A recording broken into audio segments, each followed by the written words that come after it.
বরগুনায় কালীবাড়ি নামক স্থানে একটি হিন্দু মেয়ে সপ্তম শ্রেণীতে পড়ে, তাকে একটি হিন্দু ছেলে ধর্ষণ করে। তো তার বাবা তার বিরুদ্ধে একটা মামলা দায়ের করলে তাকে গ্রেপ্তার করে এবং পরবর্তীতে ওই ধর্ষণকারীর সহযোগীরা, হিন্দু পরিবারের সহযোগীরা তার বাবাকে হত্যা করে। এটা একটি ন্যাক্কারজনক এবং একটি মর্মস্পর্শী একটি ঘটনা।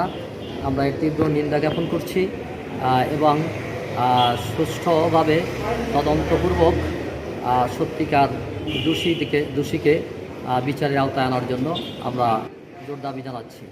তো যেহেতু বাংলাদেশ জামাত ইসলামী একটি ইসলামী আন্দোলন, ইসলামী সংগঠন, তারা ইসলামের হুকুম আহকাম বাস্তবায়ন করার জন্যই তারা ময়দানে কাজ করছে।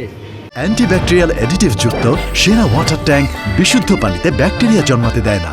তো ইসলাম এমন একটি ধর্ম যে মানুষের সুখে দুঃখে সবসময় পাশে দাঁড়াতে হয়। হাদিসে আছে খয়রুন নাস মাইয়ান ফাউন নাস, মানুষের মধ্যে শ্রেষ্ঠ মানুষ যে মানুষের কল্যাণে কাজ করে। তো সুখে দুঃখে পাশে দাঁড়ানো এটা হলো ইসলামী আদর্শ। আর সেই লক্ষ্যেই বাংলাদেশ জামাত ইসলামী কাজ করছে বিধায় আমির জামাত এই ঘটনাকে অত্যন্ত মর্মস্পর্শী ঘটনা হিসাবে মনে করে। যদিও তিনি হিন্দু হোক, কিন্তু তিনি মানুষ, সেই জন্য তার পাশে সহমর্মিতা প্রকাশ করার জন্যই তার বরগুনায় হঠাৎ করে আগমন।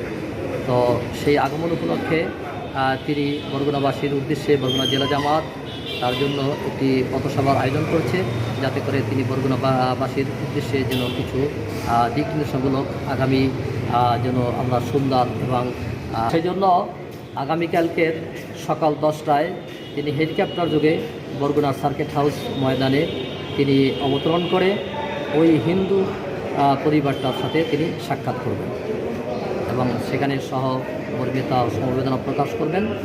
তারপরে সংক্ষিপ্ত সময়ের জন্য তিনি একটি পথসভা করে বরগুনা থেকে তিনি বিদায় নেবেন।